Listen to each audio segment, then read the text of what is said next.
नमस्कार मित्रांनो, आपण जे आपले सरकार महा-डी-बी-टी अंतर्गत येणाऱ्या वेगवेगळ्या स्कॉलरशिपचा जो फॉर्म भरतो, फॉर्म भरल्याच्या नंतर आपला फॉर्म एक्सेप्ट झाला का रिजेक्ट झाला का रिअप्लायला आला, असे सर्व प्रश्न आपल्या मनामध्ये असतात. त्यामुळं आजच्या व्हिडिओमध्ये आपण डिटेल्समध्ये माहिती घेणार आहोत. तुमचा फॉर्म एक्सेप्ट झाला का रिजेक्ट झाला किंवा रिअप्लायला आला, कशा पद्धतीनं त्या ठिकाणी तुम्हाला चेक करायचं, म्हणजेच महा-डी-बी-टी पोर्टल अंतर्गत येणाऱ्या शिष्यवृत्ती फॉर्मचं स्टेटस कशा पद्धतीनं पाहायचं, याची डिटेल्स माहिती आजच्या व्हिडिओमध्ये आपण पाहणार आहोत. म्हणून व्हिडिओ शेवटपर्यंत पहा, जेणेकरून तुम्हाला याची संपूर्ण आणि डिटेल्स प्रोसेस माहिती मिळेल. चला तर मग व्हिडिओ स्टार्ट करूया.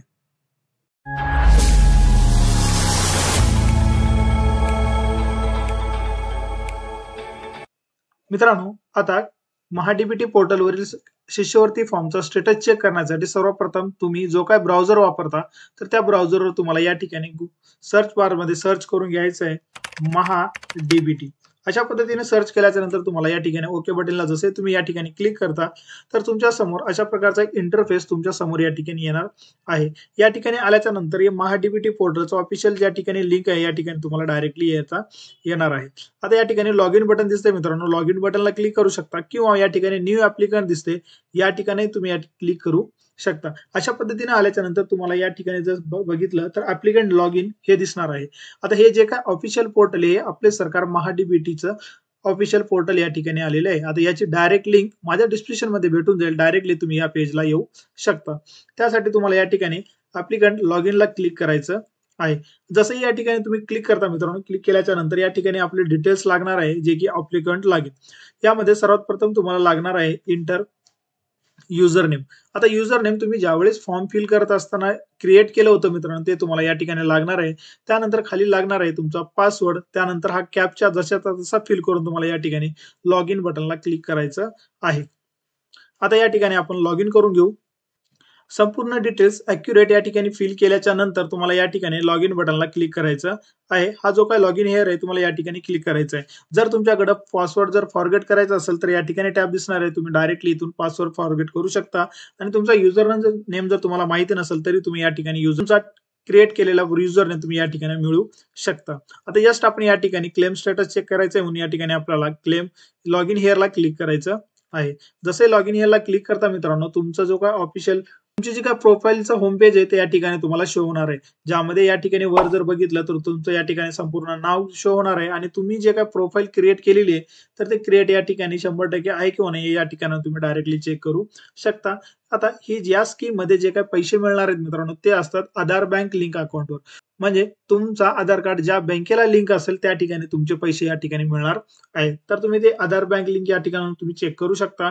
तर या ठिकाणी तुमचं प्रोफाईल आहे, ऑल स्कीम या ठिकाणी दिसत आहे. तर तुम्हाला या ठिकाणी यायचं आहे माय अप्लाइड स्कीम. आता या माय अप्लाइड स्कीमला जसे तुम्ही या ठिकाणी क्लिक करता, क्लिक केल्याच्या नंतर हा इंटरफेस तुमच्या समोर या ठिकाणी येणार आहे. या ठिकाणी आल्याच्या नंतर थोडंसं जर आपण या ठिकाणी स्क्रोल डाऊन जर केलं तर पहा, तर तुमची या ठिकाणी ॲप्लिकंट आयडी या ठिकाणी शो होणार आहे आणि दुसरा या ठिकाणी बाजूला जर बघितलं आपण तर बँक डिटेल्स या ठिकाणी शो होणार आहे आणि डिपार्टमेंट नेम म्हणजे तुम्ही ज्या विभागामध्ये ॲप्लिकेशन फॉर्म केलेले ते या ठिकाणी शो होणार आहे आणि त्या विभागामध्ये कोणती योजना आहे ज्या अंतर्गत तुम्ही या ठिकाणी ॲप्लिकेशन फॉर्म केलेले ते या ठिकाणी तुम्हाला शो होणार आहे. आणि या ठिकाणी जर बघितलं तर स्टेटस दिसणार आहे. तर स्टेटस म्हणजे तुमचं अंडर स्क्रुटिनी या ठिकाणी दिसणार आहे तुम्हाला. या ठिकाणी तुम्ही ॲक्शन बटनला या ठिकाणी जर बघितलं तर तुम्ही जर तुमचा शिष्यवृत्ती फॉर्म जर चुकला असेल तर तुम्ही या ठिकाणी चुकीनं अप्लाय केला असेल तर तिथून तुम्ही कॅन्सलही करू शकता आणि व्ह्यू बटनला क्लिक केल्याच्या नंतर तुमचा जो काही ॲप्लिकेशन फॉर्म आहे ते तुम्हाला या ठिकाणी दिसून येईल. पण तुम्हाला या ठिकाणी टेनेटिव्ह बेनिफिट जर या ठिकाणी बघितलं तर जसे तुम्ही या ठिकाणी क्लिक करता तर या योजनेअंतर्गत तुम्हाला पर मंथची अमाऊंट किती येणार आहे आणि कशा पद्धतीने येणार आहे, फायनल अमाऊंट किती आहे ते या ठिकाणाहून तुम्ही चेक करू शकता. आता ज्यावेळेस तुम्ही क्लेम स्टेटस चेक करता मित्रांनो, तर ज्यावेळेस तुम्ही स्टेटसला पाहता त्यावेळेस अंडर स्क्रुटिनी म्हणजे तुम्ही ॲप्लिकेशन फॉर्म या ठिकाणी भरल्याच्या नंतर तुमचा जो काही ॲप्लिकेशन फॉर्म आहे ते अजून तुमच्या कॉलेजमधून या ठिकाणी अप्रुव्हल दिलेलं नाही. ज्यावेळेस तुमचा फॉर्म हा अप्रुव्हल झालेला दिसेल त्यावेळेस तुम्हाला या ठिकाणी अप्रूव्ड ॲप्लिकेशन मध्ये तुम्हाला या ठिकाणी दिसणार आहे. जर तुमचा कॉलेज जर या ठिकाणी तुमच्या फॉर्मला रिजेक्ट जर केला असेल तर तुम्हाला या ठिकाणी रिजेक्ट ॲप्लिकेशन मध्ये फॉर्म दिसणार आहे आणि ज्यावेळेस तुमचा फॉर्म या ठिकाणी अप्रूव्हल होईल, अप्रूव्हल झाल्याच्या नंतर ज्यावेळेस फंड डिस्ट्रीब्यूट होईल तर ते या ठिकाणी तुम्हाला दिसणार आहे. आता आपल्या कंडिशनमध्ये या ठिकाणी आपला जो काय फॉर्म आहे ते या ठिकाणी अंडर सिक्युरिटीमध्ये या ठिकाणी ठेवण्यात आलेल्यामुळे आपल्याला बाकीला या ठिकाणी आपल्याला दिसणार नाही. म्हणून ज्यावेळेसही तुम्ही या ठिकाणी चेक करता, स्टेटस चेक करता, तुम्हाला या ठिकाणी अशा पद्धतीने चेक करून घ्यायचं आहे, की आपला फॉर्म अंडर स्क्रुटिनीमध्ये आहे का, अपलोडमध्ये आहे का, रिजेक्टमध्ये गेला का, फंड डिस्ट्रीब्यूटला कोणत्या ठिकाणी स्टेटस आपल्याला चेक करून घ्यायचं आहे. तुम्ही या पोर्टलवर फॉर्म फिल केल्याच्या नंतर मित्रांनो या ठिकाणी वेळोवेळी तुम्हाला चेक करत राहायचे, कारण की ज्यावेळेसही तुमचा फॉर्म जर या ठिकाणी रिजेक्ट झाला तर तुम्हाला या ठिकाणी रिअप्लायचं बटन या ठिकाणी दिसणार आहे. या जो ऍक्शन दिसतोय मित्रांनो ऍक्शनच्या खाली तुम्हाला या ठिकाणी रिअप्लाय बटन शो होणार आहे. म्हणून तुम्हाला जर या ठिकाणी तुमच्या कॉलेजनं जर काही त्रुटी काढून जर या ठिकाणी तुमचा फॉर्म जर रिजेक्ट केला असेल तर तुम्हाला लगेच या ठिकाणी रिअप्लाय करून घ्यायचं आहे. कारण जर तुम्ही या वेळेमध्ये जर रिअप्लाय केलं नाही तर मग तुम्हाला या ठिकाणी याचा जो काय बेनिफिट आहे तो बेनिफिट या ठिकाणी मिळणार नाही.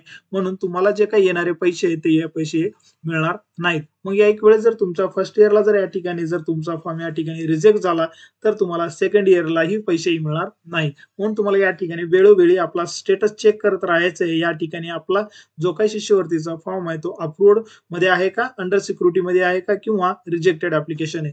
जर तुमचा फॉर्म जर रिजेक्टेड ऍप्लिकेशन मध्ये असेल तर मित्रांनो तुम्हाला या ठिकाणी परत लगेच रिअप्लाय तुम्हाला करून घ्यायचा आहे. मित्रांनो मी अशाच प्रकारचे नवीन नवीन व्हिडिओ तुमच्यापर्यंत घेऊन येत असतो. म्हणून चॅनलवर जर नवीन असाल तर चॅनलला सबस्क्राईब करून बेल आयकॉनला क्लिक करायला विसरू नका. आणि तुम्हाला काही अडचण येत असेल तर मला कमेंटद्वारे या ठिकाणी नक्की कळू शकता. त्यानंतर याच प्रोफाईलला जर आपण या ठिकाणी बघितलं मित्रांनो तर तुमचे जे काही माय कॅन्सल स्कीम म्हणजे तुम्ही या ठिकाणी अप्लाय केलं होतं पण तुमचं जे काही स्कीम आहे तुम्ही या ठिकाणी कॅन्सल केलेलं आहे अशा पद्धतीचा तुमचा डाटा या ठिकाणी शो होणार आहे. त्याच्यानंतर तुम्ही फॉर्म भरलेले आहे त्या फॉर्म भरलेल्यामध्ये काही ग्रेव्हियन्स सजेक्शन टू डॅशबोर्ड काही दिसत असेल तर तुम्हाला या ठिकाणी चेक करू शकता. आणि तुमची या ठिकाणी अप्लाइड स्कीम हिस्ट्री चेक करू शकता. जसे तुम्ही या ठिकाणी अप्लाइड सर्च हिस्ट्रीला क्लिक करता तर तुम्हाला या ठिकाणी अकॅडमिक इयर तुम्हाला सिलेक्ट करून घ्यायचं आहे. जशा पद्धतीनं तुम्ही जर मागच्या वर्षी जर फॉर्म भरला असेल तर तुम्हाला या ठिकाणी दिसणार आहे. आता या ठिकाणी 2023ला या ठिकाणी जसे सर्च केलं आपण या ठिकाणी अंडर सिक्युरिटीमध्ये ऍप्लिकेशन नाही आपला, तर या ठिकाणी आपला जो काय फॉर्म होता तो अप्रुव्हल झाला होता. आणि या ठिकाणी त्याचं जे काय बेनिफिट आहे मित्रांनो, बेनिफिट डिटेल्स तर या ठिकाणी रिडीम या ठिकाणी झालेलं आहे. म्हणजेच आपल्याला याचे पैसे जे काय ते पैसे या ठिकाणी मिळालेले आहेत. तर हे मागच्या वर्षीचा फॉर्म होता मित्रांनो. तर याच्यामध्ये मागच्या वर्षीचे रिजेक्ट वगैरे काही दिसणार नाही. आणि फंड डिस्ट्रीब्यूट मध्ये जर बघितलं आपण तर या स्कीम मध्ये आपलं या ठिकाणी फंड डिस्ट्रीब्यूट झालेलं आहे. फंड डिस्ट्रीब्यूट टॅबमध्ये तुम्ही या ठिकाणी संपूर्ण डिटेल्स चेक करू शकता. कारण की मागच्या वर्षी विद्यार्थ्यांनी या ठिकाणी ऍप्लिकेशन फॉर्म भरलेलं होतं, त्यांचा ऍप्लिकेशन फॉर्म रिजेक्ट झाला पण त्यांनी या ठिकाणी स्टेटस चेक केले नसल्यामुळे त्यांना या ठिकाणी याचा लाभ या ठिकाणी मिळालेला नाही. म्हणून मित्रांनो या ठिकाणी तुम्हाला व्यवस्थित स्टेटस आपलं चेक करत राहायचं आहे. मित्रांनो माहिती आवडल्यास आपल्या मित्रांपर्यंत नक्की शेअर करा. तर भेटूया नेक्स्ट व्हिडिओमध्ये. तोपर्यंत नमस्कार.